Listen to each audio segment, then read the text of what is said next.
আসসালামু আলাইকুম। আমি আজকে আপনাদেরকে রেস্টুরেন্ট স্টাইলে খুবই মজাদার এবং খুবই সহজ চাপা শুটকি ভুনা রেসিপি তৈরি করে দেখাবো। এটা আপনারা সহজে কিভাবে প্রস্তুত করতে পারবেন, তো চলুন দেখে আসি। আমি শুরুতেই কড়াইয়ে তেল ঢেলে নিলাম। আমি তেলের পরিমাণটা একটু বেশি নিয়েছি। এবার আমি দিয়ে দিলাম অল্প একটু রসুন পেস্ট, একটা আস্ত তেজপাতা আর গোটা 5 ফোড়ন। আমি অল্প একটু নাড়িয়ে নেব। এখন আমি দিয়ে দেব একটা আস্ত চাপা শুটকি। এটা আমি 2 টুকরো করে কেটে নিয়েছি। এটা আমি তেলে ভালো করে ভেজে নেব।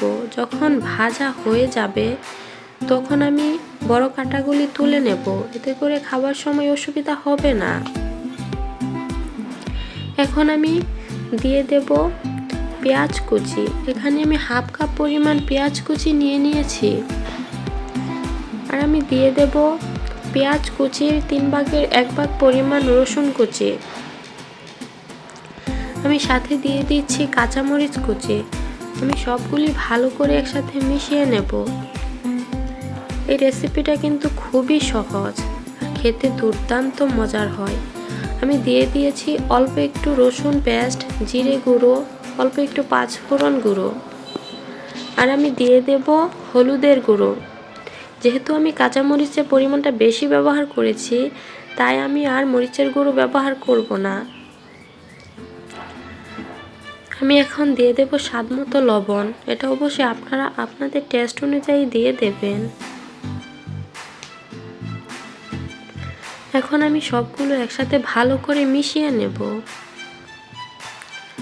আমি কিছুক্ষণ এভাবে তেলে অনবরত ভাজবো।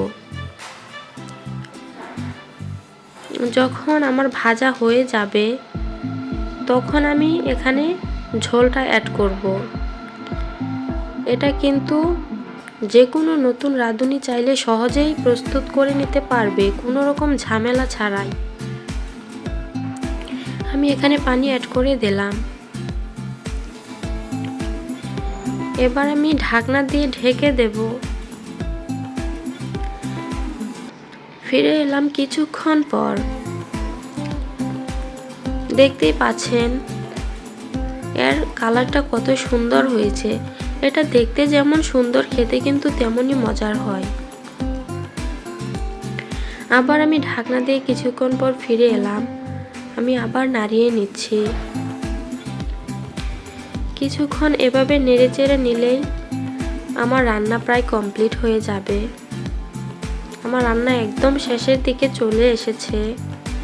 এই তো হয়ে গেছে। ফাইনালি রেডি আমার চাপা শুটকি ভুনা রেসিপিটা আপনাদের কাছে ভালো লেগে থাকলে লাইক, কমেন্টস, শেয়ার করতে ভুলবেন না। আল্লাহ হাফেজ।